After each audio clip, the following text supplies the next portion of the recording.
Got Your Eers On is brought to you by Tactical Legion 9. All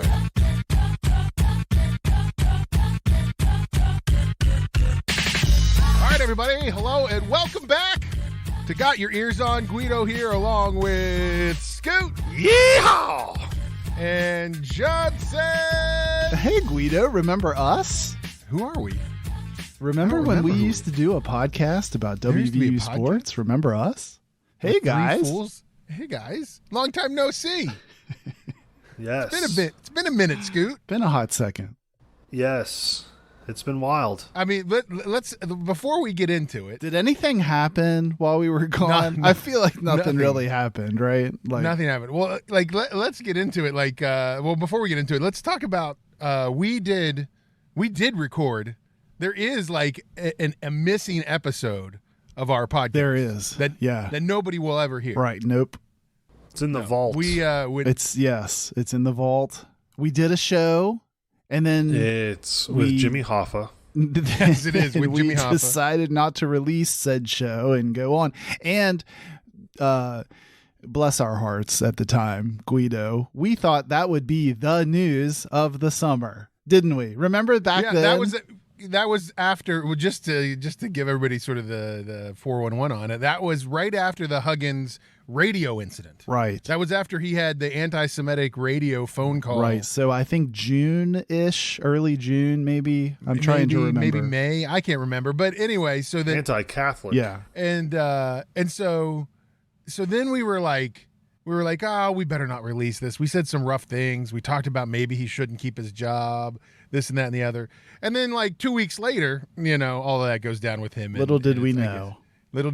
We were ahead of the curve, I think, on it. But so anyway, we are back. Football season starts. We thought, man, we better put together sort of like a preseason show. Scoot, we WVU thought, man, football. That's going to be fun. Let's talk about it. That's what we were thinking, right? I'm just wondering, will Guido be donning his Jarrett Daggy jersey? Daggy's my boy, right? At the camp, down at the camp. Okay. He's got the fire going. Yeah. He's got the logs on the fire. At base camp. Yeah, he's brewing some coffee. It's percolating on the campfire. He's getting ready to get his Sherpas together. Right, he's got his carabiners lined up. Yeah, carabiners and Sherpas in tow. Right. And they will be climbing the trust. Yes. I've got my Nico Green shirt that I've been wearing. How about that? Nico Green. Full disclosure, I'm not in base camp, Scoot. I'm not in base camp. I'm not talking to the Sherpas. Like, I'm on the bus back to the airport right now, like just wanting to get on the plane and fly somewhere else. That's where I'm at with this team. So listen, I don't know. I am at sea level. Right? Like I'm actually thinking about scuba diving at this point. I'm like thinking about maybe some deep sea discovery type stuff. So do you want to, I guess we're starting with football. You want to jump into football then? Yeah, let's talk. Oh, football. Yes, we're talking about football. Yes. I just thought you meant the athletic department on a whole. Well, we could do that. We could we could do that. Everything's healthy and energized right now at the university. We could talk about all that stuff, I guess. It's rough time, guys. But yeah, let's start with football. We kick off this week. Penn State, Saturday night, national television. It's on one of the big networks, right? It's on NBC. So 7:30, national televised game against a ranked Penn State team. Not feeling so good about it. Scoot, what could go wrong? Scoot, what could go wrong at a whiteout night on national TV against Penn State? What could go wrong? It's aside from all the things. What could go wrong except for all the things? I think it could get really bad. Really, that environment's going to be really bad. That stadium is ginormous. 100,000 plus. 100,000. Yep. A bunch of white shirts, white flying things in the air, pom-poms or whatever they are, or whatever they. It's going to be white stripes. It's going to be the We Are Penn State. The whole 9 yards. Yeah. Penn State right now favored by 20.5. So right now the line is at 20.5. So let's talk about all these people that are saying WVU by 2 touchdowns. Who are those people? Well, this is tongue in cheek though. I like this. I like this meme right now on Twitter. It's fun. I like it. To me, Scoot, just to jump in here really quick. To me, this is people resigned to the fact that we're going to get demolished, but it's fun to talk like we're not. And that's why I like it. It's like very WVU of us. Like, we know we're heading into the buzzsaw, but you know what? We're going to win by 2 touchdowns. It's just we've resigned ourselves to the fact that it's a done deal. Yeah. So about this team that we have, this WVU team, what would you say are the bright spots? I mean, I'm kind of hoping offensive line is a bright spot. I really kind of, to be honest with you, I'm not excited about it, but I am excited about the fact that I think there could be a decent run game. I'm hoping you've got a Zach Frazier, you've got Wyatt Mollum, you've got, CJ Donaldson back again. Well, and you've got the majority of the offensive line. I think for me, Scoot, CJ Donaldson probably sticks out just because he was so fun last year. I think hopefully he's healed up from the injuries that he had. And I'm ready to see him hopefully pick up where he left off. I think it's going to be tough sledding because, he's a known quantity now. I would expect people to load up the box, and say, okay, try to get this done, so it's probably going to be tough. I don't think it's going to be easy for him, but I'm excited to see if he's progressed and how he looks. And you say load up the box, right? So that leads me to believe that teams are going to expect us to run, correct? Correct. I think that'll be the issue. And I think teams would expect Garrett Green to be the running back quarterback, correct? Do we? Correct. I mean, I think he's the starter, right? Is he? He's going to be this. I mean, I think so. No, Scoot went there immediately, kind of nonchalant. I'm not convinced. Is he the starter, Scooty? I'm not convinced of anything. Is Garrett Green the starter on Saturday? I think has he earned it? Yes. Scoot, should he be it? Yes. If you were going to have a conversation with someone that wasn't familiar with the situation, you would have the weirdest conversation about Garrett Green, wouldn't you? Like someone would say, man, I'm hearing a lot about this Garrett Green kid. Is he new? And you'd have to say like, no, we've been talking about him for like 2.5 years now. And they'd say, oh, well, then you guys must have had like really good quarterbacks in front of him then. Is that, and you'd be like, no, actually they were quite frustrating. And you'd be like, oh, well, he's not that good then.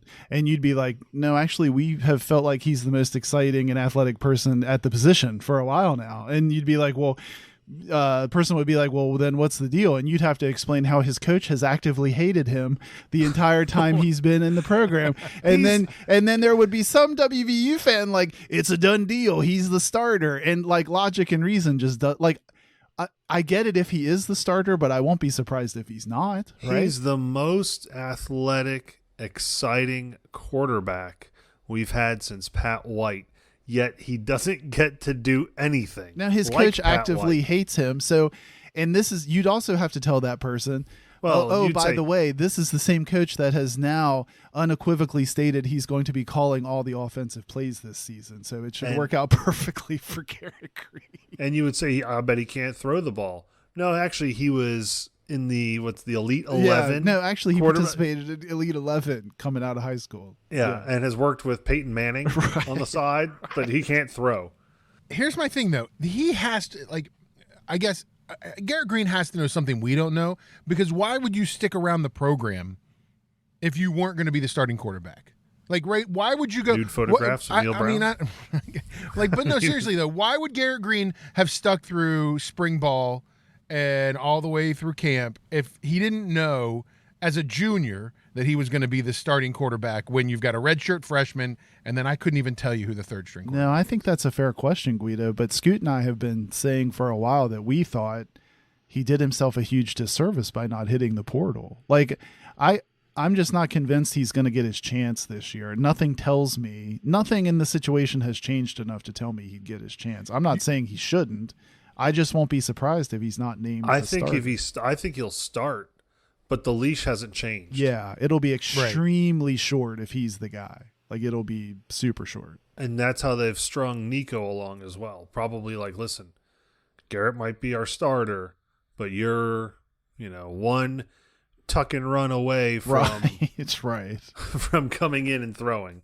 And I think you're going to see some sort of combination. You're one tunnel screen read that I don't like away from. And if he doesn't throw that screen. Well, and I feel like it's not even that. I feel like it's your one I called a play in and you called an audible away from getting pulled out too, because I feel like there were times where we've seen Garrett Green get in before and have 2 or 3 tremendous plays back to back, but in the post-game press conference, it was, well, he wasn't listening. Yeah, he didn't still do what he was told. Yeah. Right. Well, and I think the thing here too, Scoot, is that Nico and Garrett, to me, are very much the same guy. I mean, they're both very talented, both similar stature, both similar style of play at the position. So, again, I just don't think there's enough delineation there, given the fact that Neal Brown has actively not liked Garrett Green the entire time, to be like, oh, he's, if you just read Twitter, like Guido's saying, you'd be led to believe it's a slam dunk. Garrett's the starter and he's going to have a wonderful season. I'm not sold. Do you think because we have such a veteran offensive line that it makes it easier to play either one? Yeah, because I do. Nico's left-handed, right? So you're going to have to, there may be some shifting around if you had a more inexperienced line where, your left tackle can't maybe play left tackle in that situation. You might have to bring in a stronger right tackle, or they may have to flip sides of the line or something. Well, that's a really good point, but I think they could go, like, he could switch them out, and I don't think a whole lot changes, to be honest. But with a more inexperienced line, that might be a bigger deal, is what I'm getting at. Right? I agree. Yeah, that's a good point. But I mean, on the offensive side of the ball, there's not. I mean, like I said, I'm kind of hopeful about the running game, the offensive line. I mean, there are a lot of returning wide receivers, but guys, names that we haven't seen a lot, guys that we haven't played a lot. I think that there's a. Grayson Malashevitz is probably the name that most people will remember from last year, who's going to be, one of the 4 main wide receivers. But outside of that, I mean, Jeremiah Aaron. They've got a transfer in from North Carolina, NC State. So you've got some people. I mean, I know Preston Fox is still there, but I don't know where he is on the depth chart. I think it'll be interesting to see how that passing game susses out. Defensively, you practically have the majority of what we saw last year defensively returning. There aren't a lot. I mean, at least in the starting core and the starting guys on the depth chart, there's not a lot of new names. I mean, you got Sean Martin, Lockhart's still back, Jared Bartlett's back, so you've got a lot of those names that you saw. Lance Dixon from last year, so we'll see. Johnson is laughing at the Jared Bartlett. Yeah, because for whatever reason. You knew what I was going to analyst. say. Yeah. One analyst we had last season. Remember that? Labeled him like the second coming of Lawrence Taylor. And right. Everybody that was a West Virginia fan was like, who are we talking about? Are we talking about who? What? You say who? You say Jared Bartlett? What? But Guido, before you leave the offense, though, don't you think that to me, not to be too toxic here, I don't want to be too salty, but don't you think the whole enterprise is hamstrung by the guy calling plays still? I mean, listen, okay, so let's just pull the cat out of the bag then. How long does he stay as the head coach at WVU? At what point does Ren Baker or whoever makes decisions for the athletic department now say, all right, well, you're 1-4, you're 1-5, you're 2-6. When do we pull the string on that? Because at least in my opinion, the athletic department, Ren Baker's verbiage, I mean, he's had a lot to deal with the past few months, but their approach to this football coaching staff has been, well, we'll talk about it all at the end of the season, but at what point do you satiate the fans who are going to be livid when we start the season 1-4 or 1-5? I think if you didn't do it last season, my first impulse, Guido, is that you're with Neal Brown this full slate. And then something. You think he makes it the whole? You think he makes it all the way regardless through? Because he's still Baylor game November 25th. He's still coaching. Yeah, I think so. Yeah, why not? Because I think it was so despondent last season and no one made a move. So I think if the same thing were to happen, I think it happens post-season, post post Baylor. Yeah, I do. Maybe not, but that's my first thought. I think it goes the full season. And I'll be honest, I'm not that I dislike anybody on the staff. I don't even know who I would name as an interim. If he were to be let go, Jordan Leslie, Chad Scott, are those the two guys that you would think would be Probably. Jay Kuntz. one of the interims?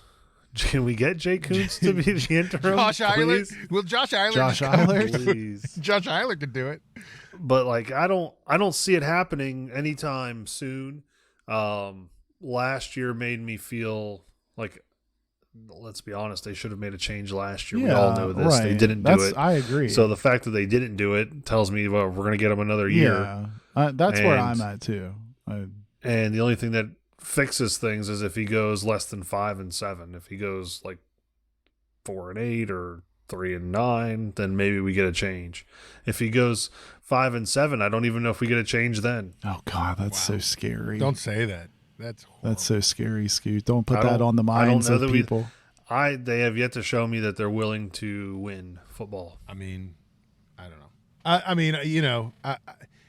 Again, at some point, the university has to acknowledge the fact that the program has been on a decline, a steady and strong decline for the past, 3-4 years, and it's starting to reflect in. I mean, I know the backyard brawl sells out, and I know that's a great thing, but it's starting to show in ticket sales. I mean, I can't imagine by the time you get to that Cincinnati will. That's the problem I have this year with the schedule is WVU fans are, even if we stink, I think WVU fans are buying that Cincinnati game, right? They're going to that Cincinnati game. I don't think they're not going. But I think the mood after Pitt goes back to we're playing some football.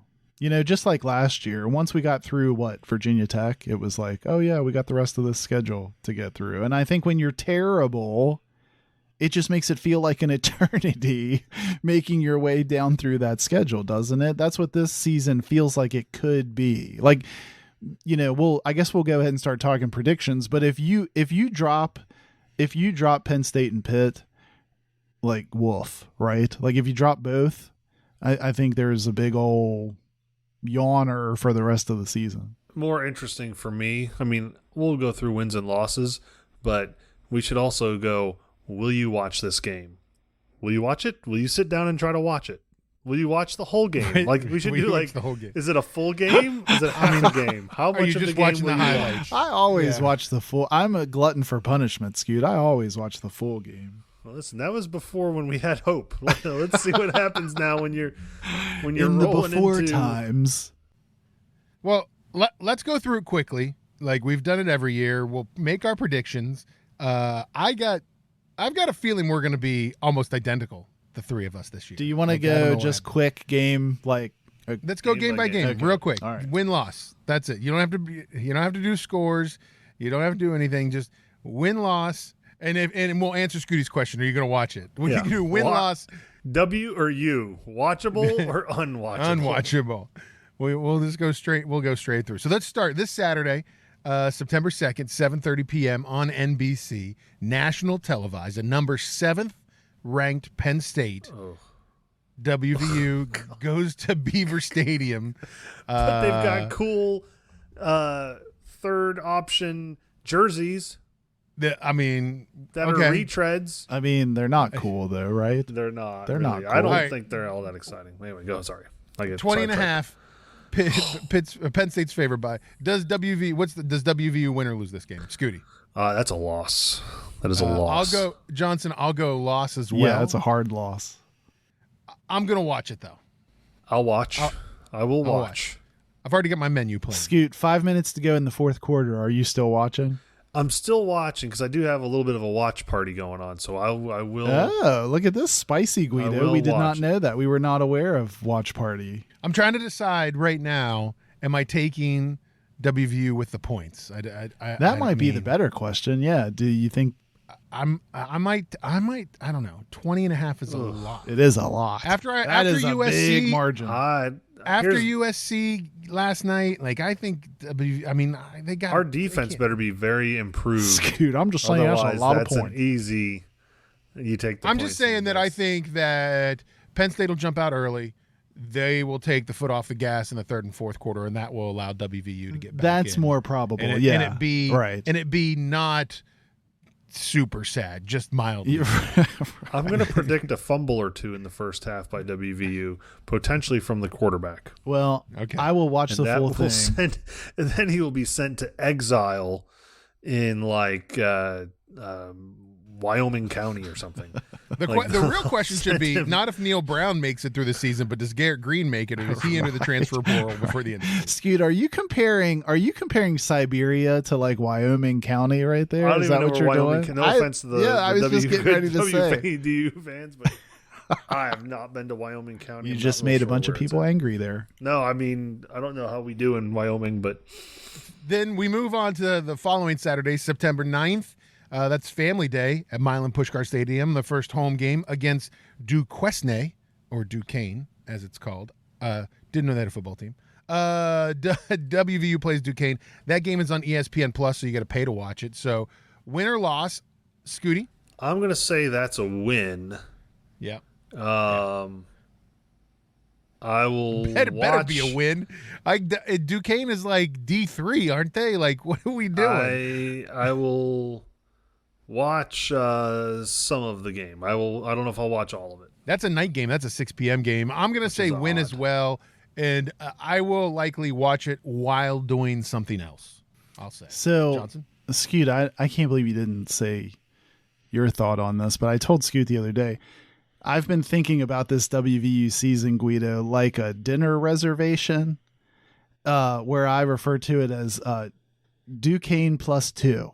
Like Duquesne and 2 guests, okay, are the way I've been thinking about it. So, yes, I think this is a win. I think this is a hard, full watch. Like, I think it's a hard one. Like, it'll be just ugly football by like mid second half, because we'll be playing backups. Duquesne will be still trying to figure out what football means, and like hopefully we finally get to a triple zeros when the game ends. If we lose, and this is crazy that I have to say this, if we lose, I'm not sure Neal Brown will have a house to go back to. On Cheat Lake. If you lose to Duquesne, yeah, I agree. Well, that would be the like quick the only thing that caused like a guillotine, right? Mid-season, yeah, right.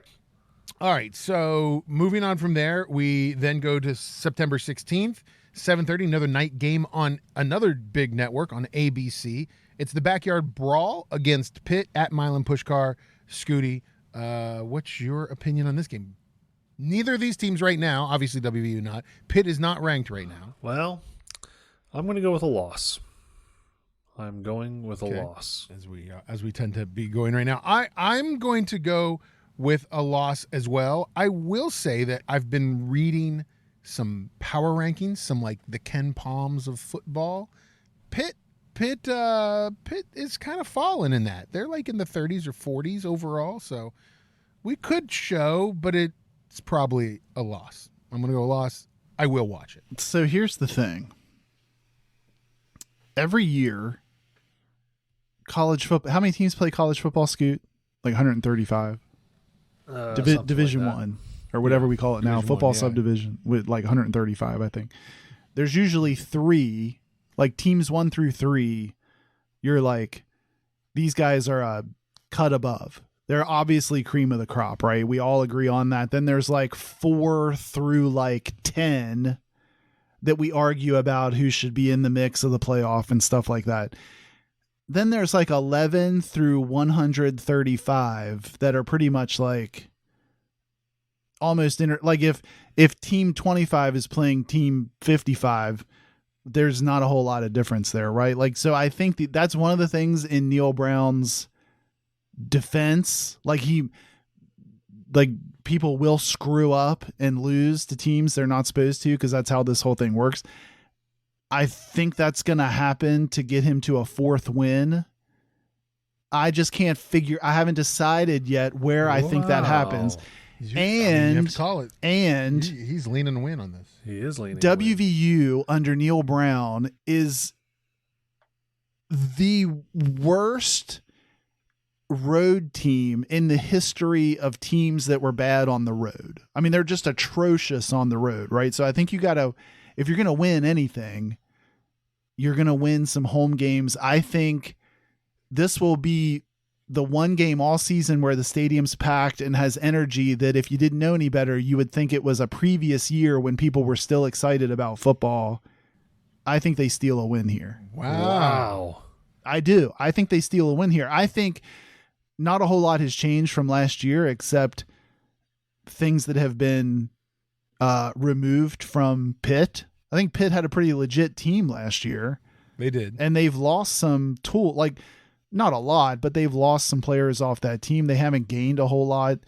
Narduzzi is still a dork. He's still there. I mean, I just don't think there's a lot going on there. And you're coming into what's probably going to be the only energized, like big time amped up energy, people frothing at the mouth set situation for WVU. If they have any chance to like steal a game people care about, I think it's right here. I'm going to go out on a limb and just say they steal a win, and they actually, like, kind of like last year at Virginia Tech. I think this is like one of those games where for a moment we'll say maybe this team's not too bad before it like, but I think this could be a win. I think this could be it's like, it's close enough. I think the energy, I think the environment, I think WVU could get one right here. Wow. That was a shock, Johnson. It's watchable. It is watchable. It is watchable. It'll be a so I said all that. You're calling it watchable. Yes, that's correct. Okay. I mean, Johnson, I'm shocked that you picked that a win. So Johnson's got his 2 wins. Listen, Johnson, you've got to look at the schedule, son, though, and be very careful. We're getting there, Scoot. We're getting there. I'm just saying, you got to be careful. Calm down, Daniel, son. Come on. Wax on, wax off. Rest of schedule. So now we have our 3rd consecutive game at home, by the way. So Duquesne, Pitt, and then Texas Tech. 3 games in a row at home. Texas Tech comes on Saturday, the 23rd. September 23rd. This is where we get into the TBA part of the schedule where we don't know what the times are. Scooty, Texas Tech, win or loss? That's a loss. I think that's a loss. Watchable? First half is watchable. And how the first half goes will predicate what the second half happens. What happens then? We'll see what happens. All right, Texas Tech, I'm going to say is a loss. Johnson, I think this game and the Pitt game are I think they get a win. One of these two. I want it to be Pitt, so that's where I put the win. I think this is probably a loss because for some reason, Scoot, I don't know what it is about Texas Tech. They have some kind of voodoo doll over us lately. We play horrific football against them. Guido, haven't they beat us 3 straight now? Or what's the thing? Neal Brown hasn't beaten Texas Tech yet, I think, or I don't know. I should have looked that up before I opened my big mouth. But they've had our number lately. I think this is a loss. History says you had to pick loss. Yeah, you could not have picked a win there based on history. All right. After that, we finally go on the road, and we go to Fort Worth, and we play TCU. Scooty, TCU currently right now ranked 17. Going into the How'd their season go last year? Remind me. National championship. Yeah, okay. Like in the game, in the national championship game. In the game. Yeah, that's a loss. Yeah, I'm with Scooty. That is also a loss. So Scoot and I right now have 1 win. John. Well, okay, look, and it's Duquesne. It's Duquesne. Well, look, this is easy. Everybody out there listening, flowchart. Picture a flowchart in your head. You get to a decision diamond. Is this game on the road? Yes, loss. Okay. No, probably a loss, but not as hard of a loss. But on the road, yes, loss. This is on the road, loss. Immediate loss. All right. Then we get some time off. We get a couple of days off, and we don't play again until Thursday, October 12th. That game will be nationally televised on Fox Sports 1 at 7 p.m. as we travel to Houston, and we play the University of Houston and good old Dana Holgerson in Houston. Scooty, where are you at on this game? Well, I will say this. I know I said that I don't see Neal Brown being fired mid-season. However, if he's 1-4 and we've got like a 2-week break, wouldn't there be a great time, This would be- and you're this would coming have up been the time to do against it. Dana? a former coach. Like, if you want anyone to watch this team anymore, you might want to bring in something to kind of take our mind off of what's going on. I think the bet should be is Neal Brown and is Dana, are they still the head coaches of these teams when they play? Because both of them are hot seat coaches right now. So I'm actually, surprisingly enough, Scooty, I'm going to take this as a win. I think we go into Houston, and I think we beat Houston in Houston. Not a good team. Dana lost control a couple times last year. He was Dana doing Dana things, you know? Well, and we've seen Houston highlights of like players fighting on the sideline and stuff like that. So I'm going WVU as a win here. Number 2. I have it as a loss. I think, if I'm being completely objective, and that's subjective at the same time, I feel that Dana Holgorsen is a better football coach, in-game coach, than Neal Brown. Neal has yet to show me anything that makes me feel that way. Dana has in the past. So, you want to go win the game? Let's go win the game, Dana. So I'm going to go Dana Holgorsen with 18 transfers from WVU to win the game. All right. Johnson, what do you got on this one? Well, Scoot, to be fair, I mean, I agree with you, but you don't exactly have to be Newt Rockne right now to be qualified as better football coach than Neal Brown. I'm just like that right there. Right. Yeah. So, Guido, if there was ever a chance where my flow chart didn't work and there was like a road game where you could go get a win, this is it. I agree with you. This is it. And I don't know if you said it, but it's like an old Big East days Thursday night ball game. It's kind of a weird time. It's not like a Saturday game. Weird time. I think Houston's a hot mess. I still think WVU loses on the road. I think it might be close. I think if there was ever a road game on this schedule for them to get, this is it. So there's a very, very, very good chance Guido's correct here. I'm still going to go loss. I'm going to be true to my flow chart and say loss here. I will say highly watchable. Yeah. Highly watchable. I agree with that. Highly watchable. I agree. I If agree with nothing that. else, just for the drama of the two coaches, Right. I think. Right. Except for the fact, well, it's on Fox Sports, so it might not be bad. If it was on ESPN, it would have been rough because the ESPN would spend the whole time telling us stories. You're right. About how the coaches used to, all right, so then we come back home for homecoming on the 21st, Saturday the 21st. Oklahoma State back at Milan Puskar Stadium. Scooty, what do you got on this one? First of all, I would like to say that I think Mike Gundy now wears a toupee. Secondly, I believe we do really poor against Oklahoma State. That hair, by the way, come on, Mike Gundy's hair is a conversation piece at best. Listen, he's a man. He's I a get man. that, but That's is real weird. hair. It's almost like he's got a coonskin cap for a do nowadays. Have you seen him lately? It's very odd. Anyway, I am going with a loss. We don't beat Oklahoma State. We struggle with them every year. It's tough. I don't care I'm if it's with you, home or Scoot. away. I feel like this is 100% a loss. Oklahoma State's probably going to – I think Oklahoma State's going to be a ranked team.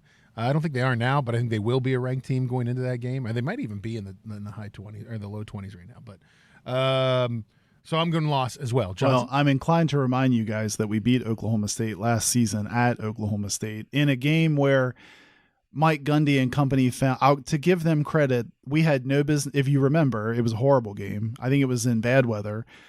They found new and innovative ways to lose that game, to their credit. No one wanted to win it. They wanted to not win it harder, and we ended up mistakenly winning it. So I don't know really how good they're going to be. I feel like that was a low point for them. I fully expect them to come into Morgantown, like Scoot would tell me, history dictates they always come into Morgantown and win. I don't see any reason why they wouldn't do that here in front of a homecoming crowd of, by this point with your all's predictions, should be around 25,000 people for homecoming. I say they come in and win. Yeah, I think that's a WVU loss. And that's if the weather's nice. Right.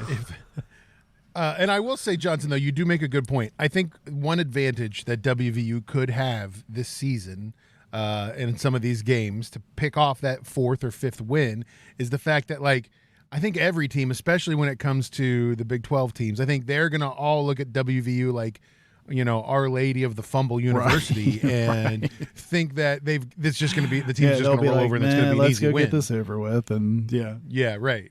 And so if WVU can muster up enough and show up, they might be able to sneak a couple of those out. I agree with that. All right.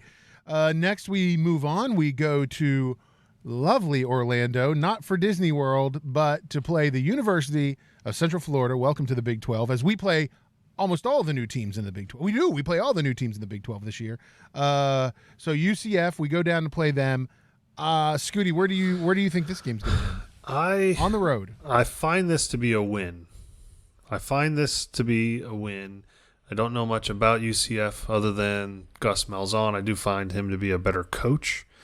But I feel like we have a chance to maybe, I don't know. I don't feel strongly about UCF right now. Now, if you had talked to me, 4 years ago, I would say we'd lose that game. But with the state of things now, I think we win this game. I mean, UCF went 9-5 overall last year, but they played Temple and they played bad schedule. Tulane, which Tulane was bad good. Schedule, they though. Played Navy. Yeah, so I think that this is a win. I think that I think this is WVU's third win in my mind, and this might be, to me, the last win of the season. So, Johnson, what do you think? Is on road? Yes. Loss. Is on road. And look, WVU has played well in the state of Florida roughly one time when Geno Smith led them to 70 points with Tavon and those guys in the Orange Bowl. Historically, WVU goes into Florida and just plays like they've never seen a football before. So I know UCF isn't that good. You guys make good points. I just don't see it happening, though. I think this is also a loss. Oh, by the way, watchable. I would say watchable just because I want to see UCF. I agree. Yeah. Yeah. I mean, they're all watchable. I think I'm going to watch them all but it's if you finish the game, I think it's more what it's about. Next, we go to November 4th. We play BYU back in Morgantown. Scooty, what's your opinion on this game? Brigham Young University. I think they're going to be pretty decent. So I'm going to say that this is probably a loss for us. I am hopeful that they show BYU doing some sort of haka before the game. They show that on TV, so it's watchable for me. Okay. You know what? I'm going to go loss as well. I will say BYU, again, last year didn't have the schedule that they're probably having this year. They did play like Oregon. They played Notre Dame. They played Arkansas last year. They played they played Johnson's East Carolina last year, I believe. They lost to East Carolina last year, if I remember correctly, Johnson. But I still think that this is, again, a WVU loss. I think personally, I think that this might be when the wheels start really coming off the whole situation. And this is when the team sort of starts to go downhill. So I'm going loss against BYU. Johnson. No, this is a win. Look, BYU gets off the plane. They're like, where are we? They're jet lagged. They're not going to be good to begin with. And this is going to be a bad place for them. Like, they're not going to want to be there. They're going to want to go back home. We're at home after getting beat at UCF. I think this is a win. I think BYU is going to be bad. And I think this is a home game, and I think we're gonna steal a win here. I think this is a win. This is my third what? Yeah, this is my third win. All right, then we get on the plane. We fly November 11th to Norman to play for the last time as a conference foe, the Oklahoma Sooners. Scooty, how bad is this loss? I think it would be more of a win if they stayed on the plane. Yeah.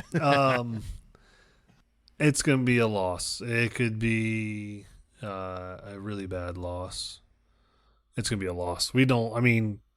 Oklahoma, come on. It's a loss.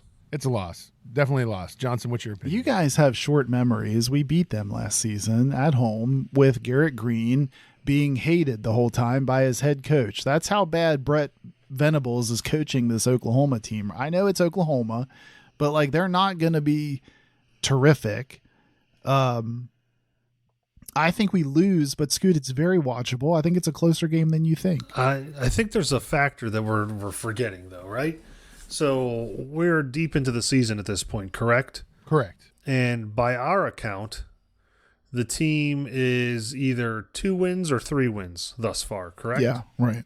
So at some point, I mean, I don't know that I want to say people are just going to quit, but at some point, the vigor, the energy, the zeal. No, it's a fair point. You're beat down by this point. Right. Yeah. Like if Oklahoma scores once or twice or we fumble a ball early, heads start to hang, and then it's hang on for dear life. And to Scoot's point, this is about the time of the season, mid-November, when you start to see such and so has entered the portal. Or this guy's got this injury that's not coming back. JT Daniels. So he miraculously disappeared. Yeah, or Guido, the noise about Neal Brown at this point is loud. You already knew you were kind of playing for a lame duck coach. If the season has gone the way we think, it's not a fun locker room at this point. For other yeah, places right. So I agree Right. with both of you. Right. Yeah. You're like, who recruited me before? Can I still be there? Then we come back the Saturday before Thanksgiving, back home to Morgantown, and we see an old foe come to town. Former Big East fellow, now with us in the Big 12. Cincinnati comes to town. Scooty, where do you think this game's going to be? I think this is a win. I think this is my 3rd win. They recently hired Louisville's coach. Is that right? Satterfield character. For some ridiculous reason, they were like, "Yeah, let's grab this guy," and he was doing crappy at Louisville. Like it was maybe they forgot to give me a call because I must not have been available. It's a weird because thing. I think I would have Didn't been pick a better, up the phone when it rang. I would have been a why better is somebody choice. from Cincinnati calling me? Must be wanting to sell me some car insurance. Right, I would have been a better choice. Extended warranty on my vehicle. So I think we win this game. I don't think there's any kind of, and I think because we've played them before, not that the kids that are on the team now remember this, but I think in fans' eyes, there's no fear of Cincinnati. There's no fear of the unknown here. This is a known quantity to us, and while they've done well here the last 5 or 6 years, I think in my mind anyway, had we been playing them, they might not have done as well as they did. I feel like, I don't know. I guess I don't want to say I don't respect them, but I feel like they were advantageous. I mean, come on, they took advantage of their situation for sure. I agree. Right. I'm gonna go loss. I think WVU loses this game. I think it's a 2-part thing. I think actually it is highly watchable. I think there will be fans in the stands and people will be watching it. I think we will lose this game for 2 reasons. One is that I think by now morale will just be in the dregs, right? I think that'll be a problem. And I think the other part of it is going to be the fans are going to be really amped up about this. But kind of like you said, Scooty, I think some of the players will be like, why does everybody care so much about this game? Like, who's Cincinnati? Right. So I'm gonna go loss here. This is my 4th win. Yeah, I think you're right, Guido. This will be well attended. This will be like, oh wow, this is kind of a regional.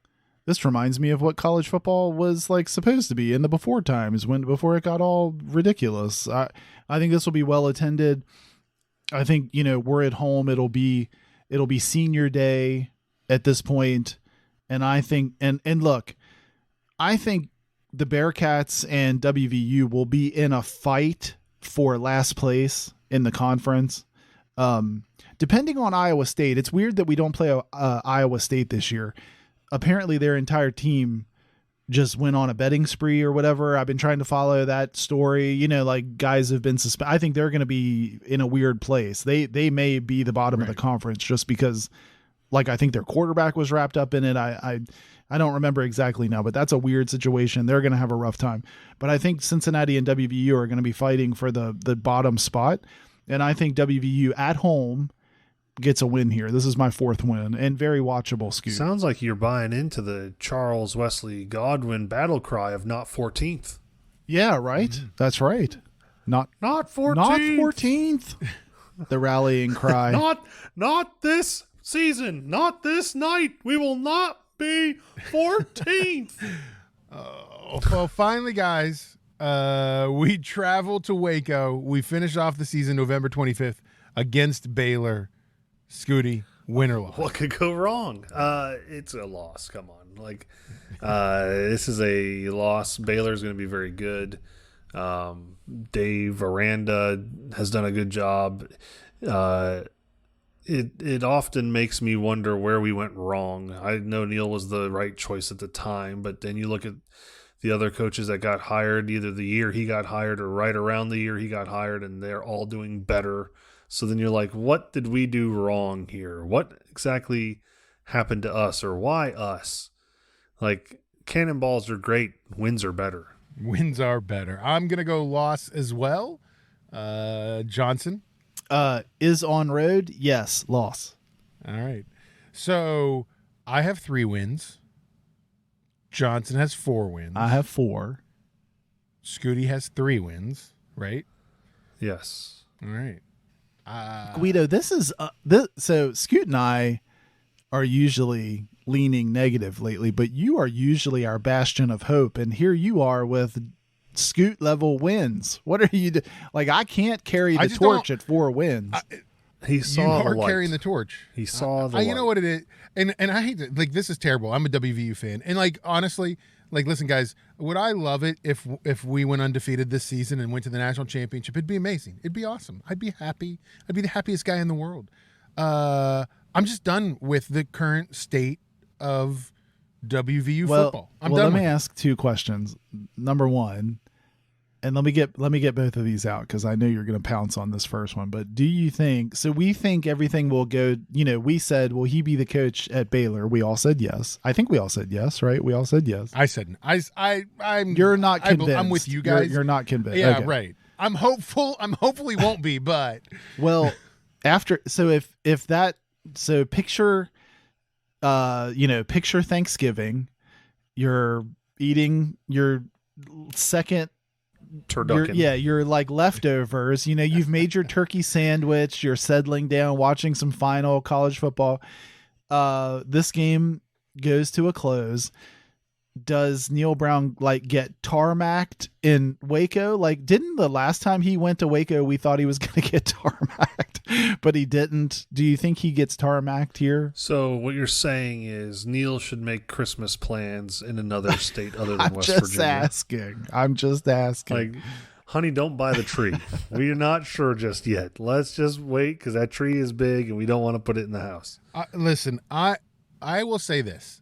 If I'm correct, if Scooty's correct, or if you're correct, he better get tarmacked. Okay. If we're talking 3 or 4 wins in this program after but he had COVID. 3 seasons in COVID, right? And the cupboard was bare. But he has to deal with nil and the transfer portal. If we honest to goodness, if he's not, then I don't know what's happening anymore. I mean, I think there's a lot of people that don't know what's happening in Morgantown right now anyways, but that's I think Ren Baker acts quickly here, if that's the case. I think he has to. On the heels of basketball, I think he acts very quickly here. And so my second part of the question is, I think Guido is making a really good pick at Houston. And I think that's the one thing that could break my flow chart on a Thursday night in Houston against a really bad Houston team. For me, and just like I said, there's teams 11 through 135. I mean, we're dealing with college kids, crazy things happen. That's why we like to watch college football. If I'm right and they steal one at Houston to get a 5th win, do you think he gets let go at all? Oh. What do you think the threshold? Because I think 5 wins he stays. Yeah, okay, me too. That's the interesting thing is I think 5. Why do you say that? Why do you say 5? Well, because what you said at the top, Guido, we haven't seen anything from the administration really that's gung ho on getting rid of him and moving off of him. You need to get your act together. Yeah, we haven't really. They're all hey, he's our guy. We haven't really seen that. So I think if he gets close to a 6-6 again, with a 5-7 record, he might just be safe and live to see another season. Well, here's why. Let me tell you why he will end up making it through the season. Because if he is fired before December 31st, he's owed parts of his contract. if he's fired after the 23rd, after the 26th or whatever, after whatever the what is that, 25th, after the game, if he's fired December 1st, the buyout drops at the end of the season. The buyout drops down to $13 million. So it's at what, 19, 20 it's right still now? huge. Yeah. If I remember correctly, it's still super big. I mean, 13 is still a big number. But like 13 is still a big number. And for those of you that aren't following the news, WVU as an institution's current financial state, not so great right now. So I think there's a couple things in play there, right? Like I think there's a couple things in play that one say, somebody is in Ren's ear going, listen, just stick it out through the season and we can deal with the buyout at the end of the season. And you may not be wrong. 5 wins, they may go, you know what? Let's get another year off that buyout. Let's have another 5-win season. And I just think that's depressing from a fan standpoint. But I think as we've all watched and read recently about the university, the current economic state of the institution as a whole is not in great place, and I think that plays a role into what happens on the football field. Even though those two things are different, revenue streams and budgets and everything, I still think, to your point, Guido, it's a bad look. It doesn't read well if if over here on the left hand you're dealing with a budget deficit, and on the right hand you're like you're buying out your coach $13 million to hire the next coach with a big salary. So anyway, I don't know.